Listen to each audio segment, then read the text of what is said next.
Okay, how's that? Is that reading light hitting anywhere that you can see? I don't think it is. I got a barn door off, but it might. Okay.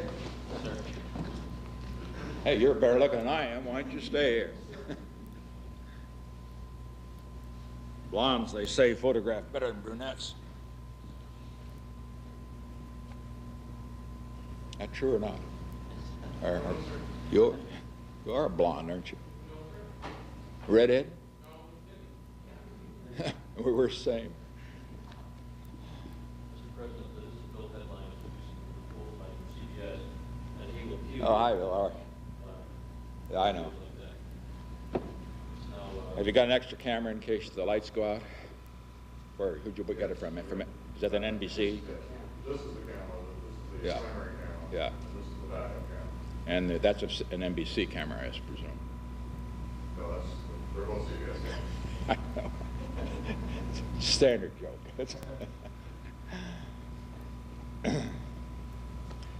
Let me see, did you get these lights properly?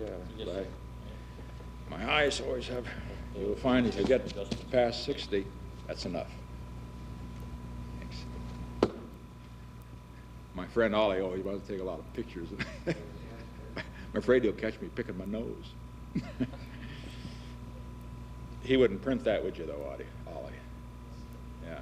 Now, you can take a long shot, but that's enough right now. I guess I can see it.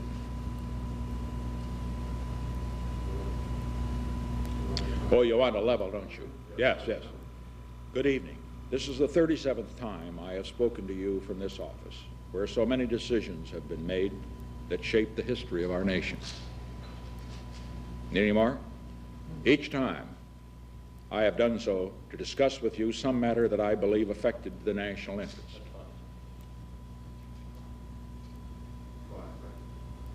Okay.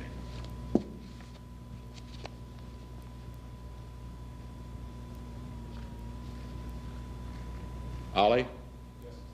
No, only the CBS crew now is to be in this room during this. Only the crew. No, there will be no picture. No, after the broadcast. You've taken your picture. Didn't you take one just now? That's it.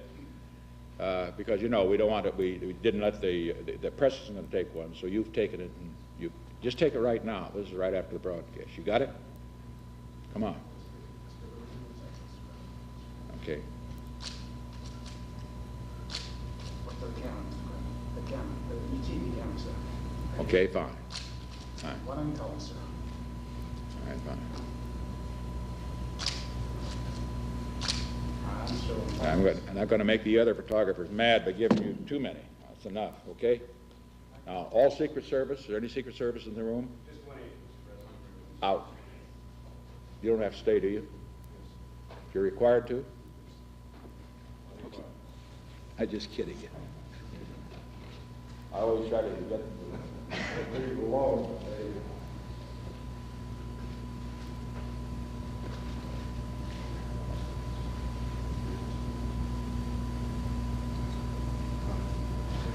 How many we used to have more than one. 2 minutes to 15 seconds to air, please. 2 minutes and 15 seconds to air.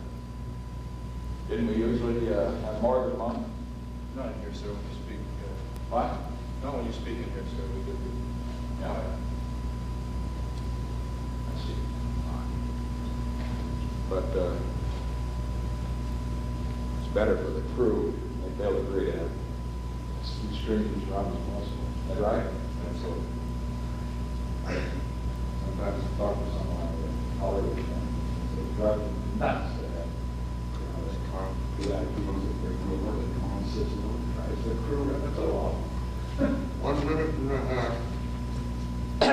I better get in position. Mr. President, I'd like to move the pages from. What? They'd like to move the pages away from the microphones. Well, if I can. I mean, it just depends whether I can see them. I'll try to. You mean move them like this? Would that help you?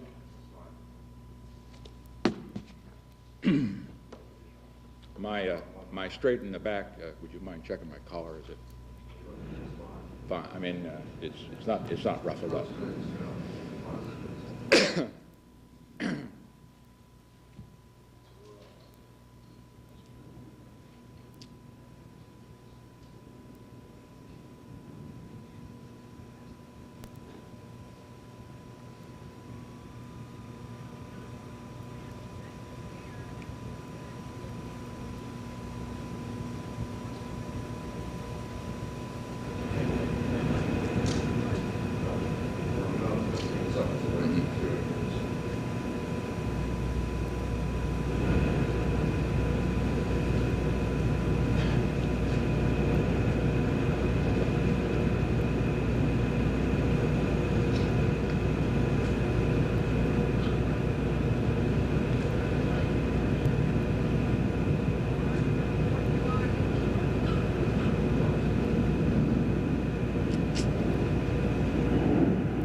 Good evening.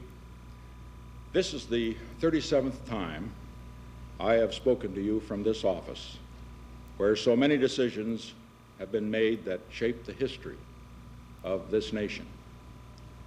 Each time I have done so to discuss with you some matter that I believe affected the national interest.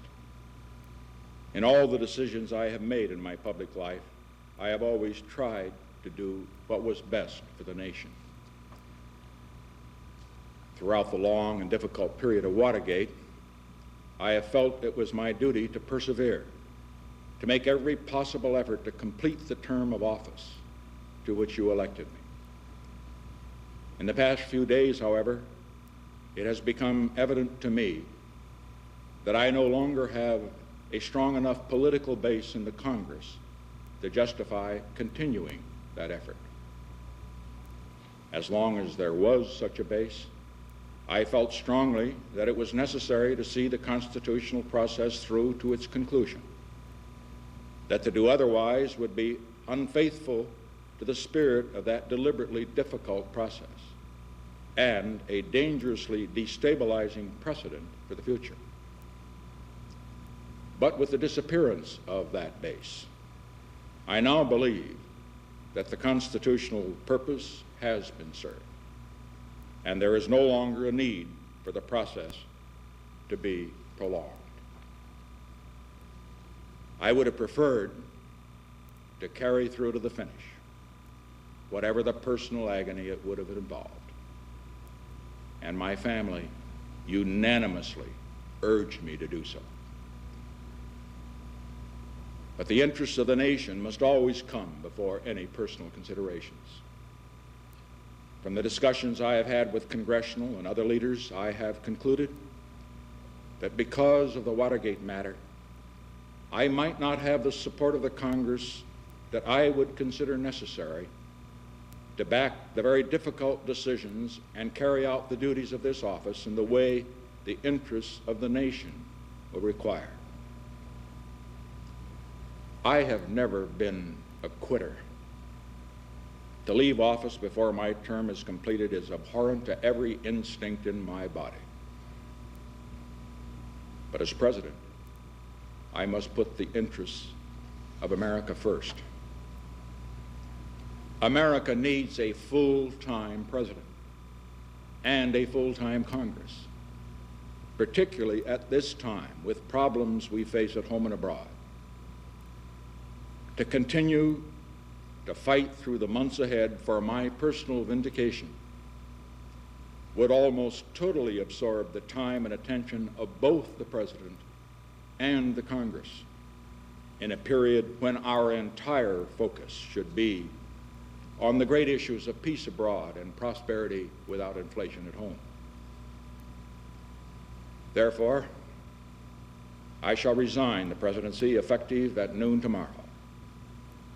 Vice President Ford will be sworn in as president at that hour in this office.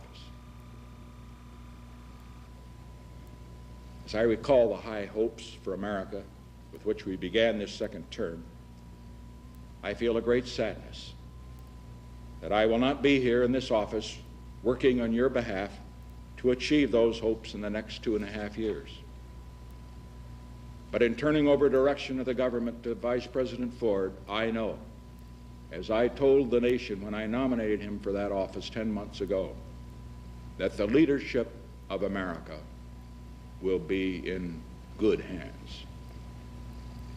In passing this office to the Vice President, I also do so with a profound sense of the weight of responsibility that will fall on his shoulders tomorrow, and therefore of the understanding, the patience, the cooperation he will need from all Americans. As he assumes that responsibility, he will deserve the help and the support of all of us. As we look to the future, the first essential is to begin healing the wounds of this nation, to put the bitterness and divisions of the recent past behind us, and to rediscover those shared ideals that lie at the heart of our strength and unity as a great and as a free people. By taking this action, I hope that I will have hastened the start of that process of healing which is so desperately needed in America. I regret deeply any injuries that may have been done in the course of the events that led to this decision. I would say only that if some of my judgments were wrong, and some were wrong, they were made in what I believed at the time to be the best interest of the nation. To those who have stood with me during these past difficult months, to my family, my friends, the many others who joined in supporting my cause because they believed it was right, I will be eternally grateful for your support. And to those who have not felt able to give me your support, let me say, I leave with no bitterness toward those who have opposed me. Because all of us in the final analysis have been concerned with the good of the country, however our judgments might differ. So let us all now join together in affirming that common commitment and in helping our new president succeed for the benefit of all Americans. I shall leave this office with regret at not completing my term, but with gratitude for the privilege of serving as your president for the past 5.5 years. These years have been a momentous time in the history of our nation and the world. They have been a time of achievement in which we can all be proud, achievements that represent the shared efforts of the administration, the Congress, and the people. But the challenges ahead are equally great, and they too will require the support and the efforts of the Congress and the people working in cooperation with the new administration. We have ended America's longest war, but in the work of securing a lasting peace in the world, the goals ahead are even more far-reaching and more difficult. We must complete a structure of peace so that it will be said of this generation, our generation of Americans, by the people of all nations, not only that we ended one war, but that we prevented future wars. We have unlocked the doors that for a quarter of a century stood between the United States and the People's Republic of China. We must now ensure that the 1/4 of the world's people who live in the People's Republic of China will be and remain not our enemies, but our friends. In the Middle East, 100 million people in the Arab countries, many of whom have considered us their enemy for nearly 20 years, now look on us as their friends. We must continue to build on that friendship so that peace can settle at last over the Middle East, and so that the cradle of civilization will not become its grave. Together with the Soviet Union, we have made the crucial breakthroughs that have begun the process of limiting nuclear arms. But we must set as our goal not just limiting, but reducing and finally destroying these terrible weapons so that they cannot destroy civilization, and so that the threat of nuclear war will no longer hang over the world and the people. We have opened a new relation with the Soviet Union. We must continue to develop and expand that new relationship so that the two strongest nations of the world will live together in cooperation rather than confrontation. Around the world, in Asia, in Africa, in Latin America, in the Middle East, there are millions of people who live in terrible poverty, even starvation.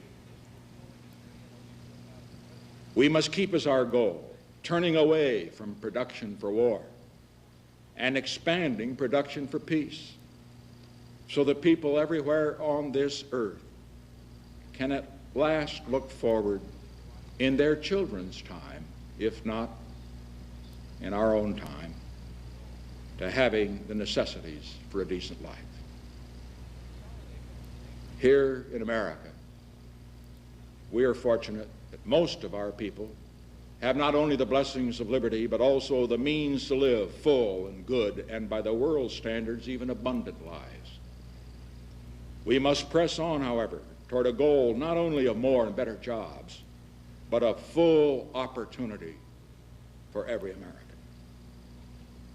and of what we are striving so hard right now to achieve: prosperity without inflation. For more than a quarter of a century in public life, I have shared in the turbulent history of this era. I have fought for what I believed in. I have tried, to the best of my ability, to discharge those duties and meet those responsibilities that were entrusted to me. Sometimes I have succeeded, and sometimes I have failed. But always, I have taken heart from what Theodore Roosevelt once said about the man in the arena whose face is marred by dust and sweat and blood, who strives valiantly, who errs and comes short again and again, because there is not effort without error and shortcoming, but who does actually strive to do the deed, who knows the great enthusiasms, the great devotions, who spends himself in a worthy cause, who at the best knows in the end the triumphs of high achievements, and who at the worst, if he fails, at least fails while daring greatly. I pledge to you tonight that as long as I have a breath of life in my body, I shall continue in that spirit. I shall continue to work for the great causes to which I have been dedicated throughout my years as a congressman, a senator, vice president, and president. The cause of peace, not just for America, but among all nations. Prosperity, justice, and opportunity for all of our people. There is one cause, above all, to which I have been devoted and to which I shall always be devoted for as long as I live. When I first took the oath of office as president 5.5 years ago, I made this sacred commitment to consecrate my office, my energies, and all the wisdom I can summon to the cause of peace among nations. I've done my very best in all the days since to be true to that pledge. As a result of these efforts, I am confident that the world is a safer place today, not only for the people of America, but for the people of all nations. And that all of our children have a better chance than before of living in peace rather than dying in war. This, more than anything, is what I hoped to achieve when I sought the presidency. This, more than anything, is what I hope will be my legacy to you, to our country, as I leave the presidency.